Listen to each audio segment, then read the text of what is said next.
자, 1번 첫 번째 것부터 보겠습니다. 삼각함수 정의. 다음 값 중에 다음 위치에 동경을 나타낸 것이 아닌 것은 이라고 해서 모두 EM파이 플러스 세타 꼴로 표현을 했어요. 그래서 1번 같은 경우는 60도 그대로 나와 있어서 1140도도 360도로 표현을 해줬고요. 호도법으로 표현된 것은 EM파이로 묶어줬습니다.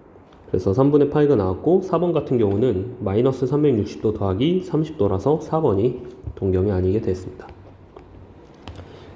235번.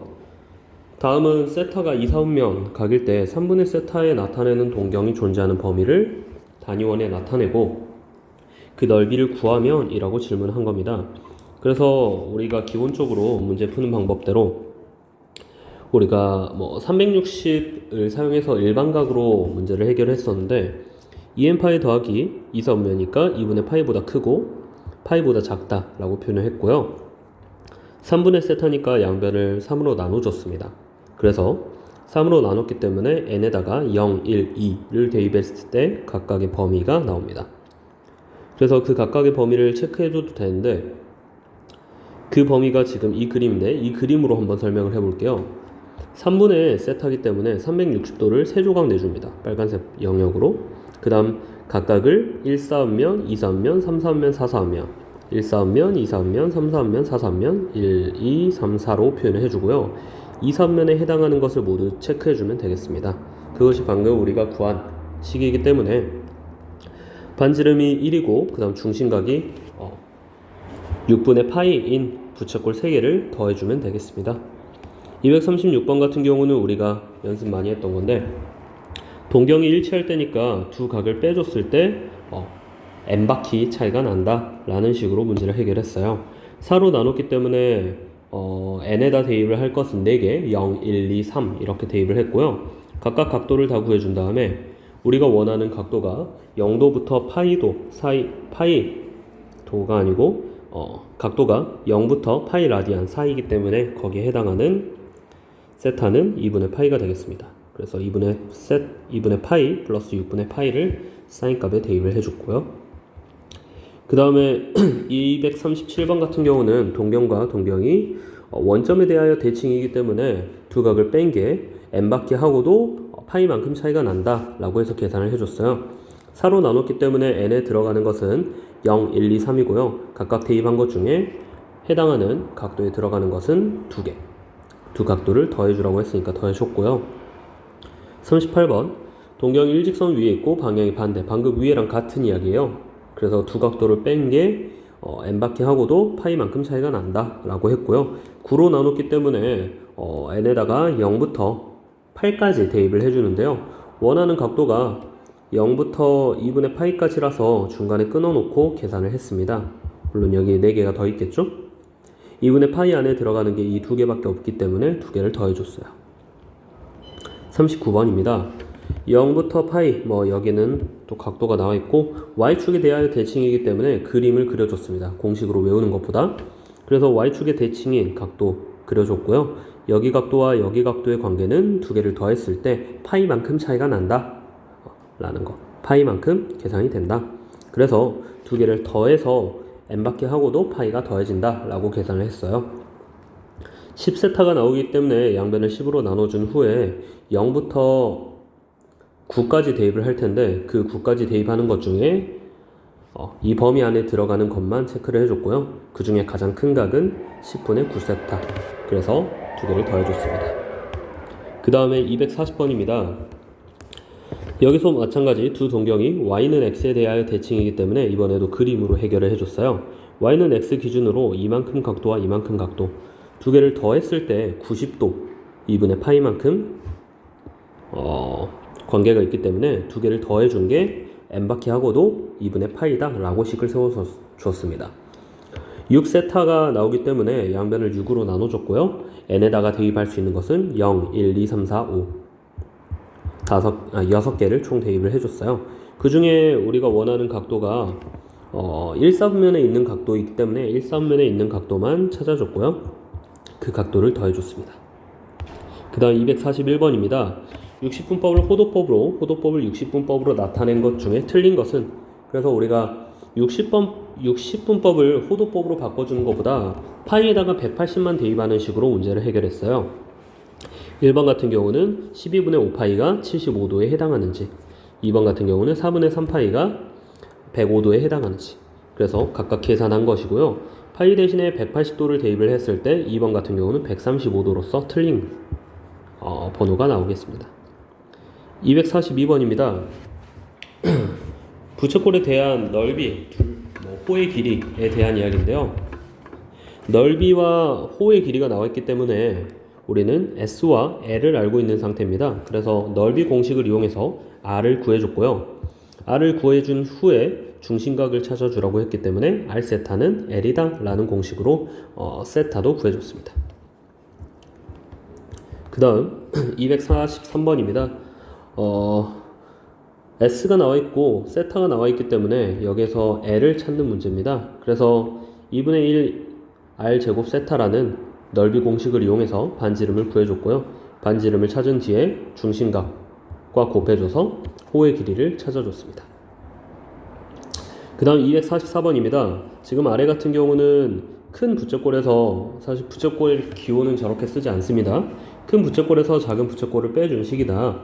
그래서 두 개를 공식으로 써주면 한 번에 계산은 안 되는데 A, B에 대한 부채꼴 호의 길이를 찾는 공식과 CD를 찾는 호의 공식을 써줬더니 세타가 둘 다 들어가서 5A 대 5C가 6대 1이다 라는 것을 알 수 있어요. 그래서 각각 6K, K를 대입해서 풀었더니 K 값이 1이 나옵니다. 그러니까 5A는 6이고요. 그 다음에 5C는 1이다 라는 식으로 문제를 해결했습니다. 하지만 더 쉽게 푸는 방법으로서 우리가 부채꼴을 삼각형 취급하듯이 여기 있는 부채꼴은 사다리꼴 취급을 할 수 있어요. 여기가 4파이, 그 다음에 아랫변이 3분의 2파이, 그 다음에 높이를 구하세요. 근데 넓이는 3분의 35파이다 라고 해서 윗변 더하기 아랫변 곱하기 높이 나누기 2로서 여기 가운데 높이 알파를 5라고 쉽게 찾아내는 방법이 있습니다. 그 다음에 245번입니다. 와이퍼로 유리가 닿는 부분의 넓이를 구하라고 해서 여기 부분을 20cm로 잡아준 후에 큰 부채꼴에서 작은 부채꼴을 빼줬고 가운데서 인수분해와 합차 공식을 이용해서 문제를 해결했습니다.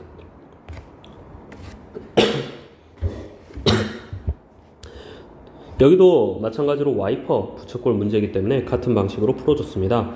안에 있는 작은 반지름을 지금 여기서는 X라고 잡아줬고요.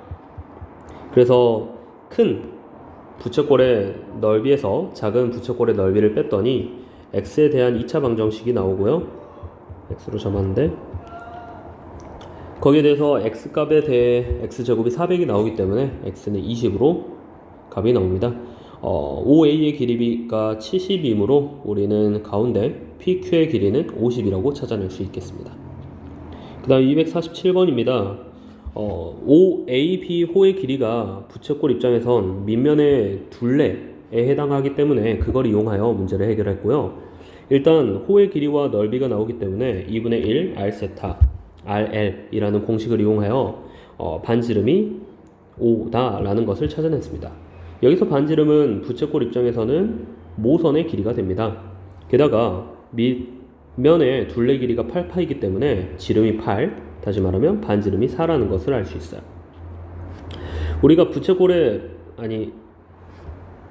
원뿔의 부피를 구하려면 밑넓이랑 높이를 알아야 하기 때문에 높이 같은 경우는 피타고라스로 3이라는 길이를 알 수 있고요. 그래서 밑넓이 곱하기 높이 곱하기 3분의 1로서 16파이 구해줬습니다. 그 다음에 248번은 그냥 외우듯이 우리가 50이라는 것을 26, 반지름 2개 26 이렇게 외워주는 게 좋다고 했어요. 증명 같은 경우는 수업 시간에도 많이 다뤘으니까 바로 넘어가겠습니다. 249번도 마찬가지입니다. 길이가 60이기 때문에 30, 15, 15 가운데는 2라디안 외우두라고 했어요. 그 다음에 250번부터는 이제 각도에 대한 질문이고요. 일단 P가 이선면이라는 것을 알 수 있습니다. P가 이선면인 상태에서 OP가 나타내는 각의 크기를 세타라고 한다 했기 때문에 거기에 절대값이 같은 삼각형을 그려줬고요. 밑변이 5, 높이가 12, 빗변은 그러면 13이 나오겠습니다. 이선면 각도에 대해서 절대값을 구해줬고요. 그 다음에 부호를 각각 설정을 해주고 숫자만 대입을 했습니다. 오케이.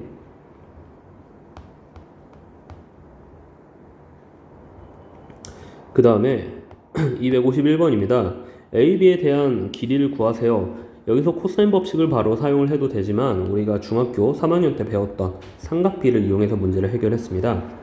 AB의 제곱을 일단 구할 텐데 여기 있는 오른쪽에 있는 삼각형을 여기 간략하게 그려놨고요.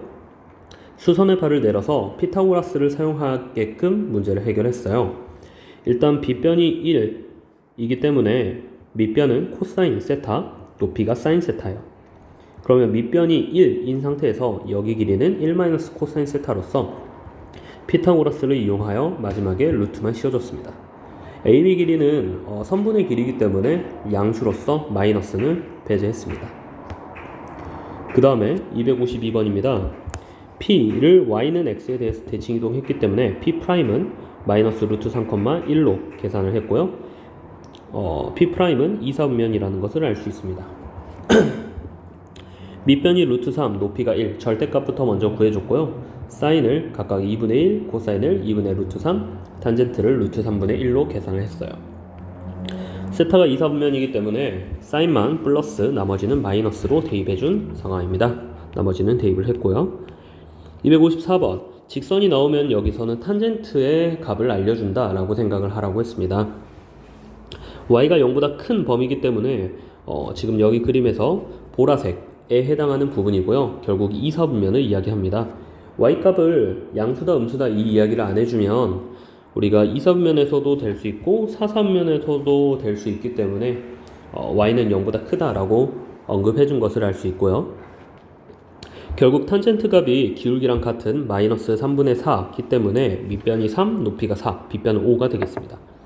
사인 값의 절대값을 구해줬고요. 2사분면이기 때문에 사인은 더하기, 코사인은 빼기를 사용해서 각각 대입을 해준 상황입니다. 54번입니다. 여기서도 마찬가지 직선의 방정식이 나왔고요. 탄젠트가 마이너스 루트 3이라는 것을 알 수 있습니다. 문제에서 2사분면의 각도에 대한 세타이기 때문에 사인은 양수, 코사인은 음수라는 것을 이미 알고 있는 겁니다. 탄젠트에 대한 값을 통해서 사인과 코사인의 절대값을 찾아줬고요. 방금 말한 2사분면이라는 힌트를 통해서 부호까지 결정을 해줬습니다. 255번입니다. 절대값 제곱의 제곱근 같은 경우는 우리가 중학교 3학년 때부터 많이 나왔던 문제인데 일단 사인과 탄젠트의 부호가 같고 합이 음수기 때문에 코사인과 탄젠트는 모두 음수고요. 그 말은 사인은 양수다 라는 것을 알 수 있습니다. 그래서 각각 제곱근으로 풀어줘서 탄젠트는 마이너스를 붙이고요. 코사인도 마이너스를 붙이고요. 사인은 그대로 나오고요. 탄젠트 음수고 코사인 음수이기 때문에 마이너스를 붙인 채로 근데 앞에 있는 마이너스는 마지막에 계산을 해서 실수가 안 나오도록 유도했습니다. 256번입니다. 사인과 코사인의 부호가 다르고 코사인과 탄젠트의 부호가 같기 때문에 코사인과 탄젠트가 모두 마이너스, 사인은 플러스라는 것을 알 수 있어요. 여기서 이제 관건이라면 이 뒤에 있는 식인데 탄젠트 제곱 플러스 2사인 플러스 코사인 제곱을 간단하게 표현을 했고요. 탄젠트 제곱을 코사인 제곱분의 사인 제곱으로 표현했습니다. 그랬더니 코사인분의 사인 더하기 코사인의 완전 제곱식이라는 것을 알 수 있어요. 그래서 코사인분의 사인도 음수고요. 코사인도 음수기 때문에 둘 다 마이너스를 붙인 채로 나갔습니다. 여기서도 마찬가지 앞에 마이너스는 헷갈리지 않게 괄호로 먼저 묶어주고 실수를 방지한 모습을 알 수 있습니다. 257번입니다. 다음 보기에서 옳은 것만 있는 대로 고르세요 라고 했고요. 지금 보기에 있는 것은 모두 맞기 때문에 알아둘 필요가 있는 것 같습니다. 첫 번째 기억은 코사인으로 먼저 묶어줬어요. 코사인으로 묶었기 때문에 탄젠트를 유도시키기 위해서 사인 세제곱 중 하나를 가져왔습니다. 사인 남은 두 개와 분모의 남은 게 1 코사인 제곱이고요. 1 코사인 제곱이 사인 제곱이기 때문에 약분이 되는 것을 알 수 있어요. 그 다음에 니은 같은 경우는 이것도 마플에서 많이 썼는데 탄젠트 제곱이 사실 여기서 바로 봐도 되지만 코사인 제곱분의 사인 제곱으로 봐줬고 빼기 사인 제곱으로 묶어줬습니다. 문제에서 탄젠트 제곱이 묶여있기 때문에 코사인 제곱분의 사인 제곱으로 묶어줬고요. 남은 것은 1 마이너스, 여기서 마이너스 사인 제곱을 마이너스 코사인 제곱분의 코사인 제곱 사인 제곱으로 봤습니다. 그래서 사인 제곱이 같이 묶여있는 상태입니다. 코사인 제곱으로 빠졌기 때문에 1 마이너스 코사인 제곱으로 표현이 되고요. 1 마이너스 코사인 제곱이 사인 제곱으로서 탄젠트 제곱 사인 제곱이 되는 것을 알 수 있습니다. 디귿 같은 경우는 탄젠트를 코사인 제곱, 코사인분의 사인으로 바꿔줬습니다. 이유는 오른쪽에 있는 코사인 제곱으로 통분하기 위해서요. 통분을 했더니 코사인 제곱분의 사인 제곱이 됐고, 여기서 더 간단하게 표현을 하라고 했기 때문에 코사인 제곱을 1 마이너스 사인 제곱으로 표현을 했어요. 합차 공식으로 표현을 해준 뒤 합에 해당하는 것을 약분한 뒤에 디귿을 해결했습니다. 리을입니다. 리을이 좀 중요해서 아래다 썼는데 1을 코사인 제곱 플러스 사인 제곱으로 바꿔줬습니다. 뒤에 있는 이 사인 코사인과 합쳐주면 코사인 사인의 완전제곱식이라는 것을 알 수 있고, 분자의 합차 공식과 인수분해를 해주면 합분의 차가 남는 것을 알 수 있습니다. 오른쪽에 있는 탄젠트 세타 더하기 1분의 탄젠트 세타 빼기 1 같은 경우는 코사인분의 사인, 코사인분의 사인으로 바꿔준 뒤 분모 분자에 모두 코사인을 곱해줘서 사인 플러스 코사인분의 사인 마이너스 코사인으로 해준 뒤 두 개를 통분해준 상태입니다. 밑에가 통분됐기 때문에 분자끼리 더해주면 0으로써 가나다라가 모두 맞는 상황입니다.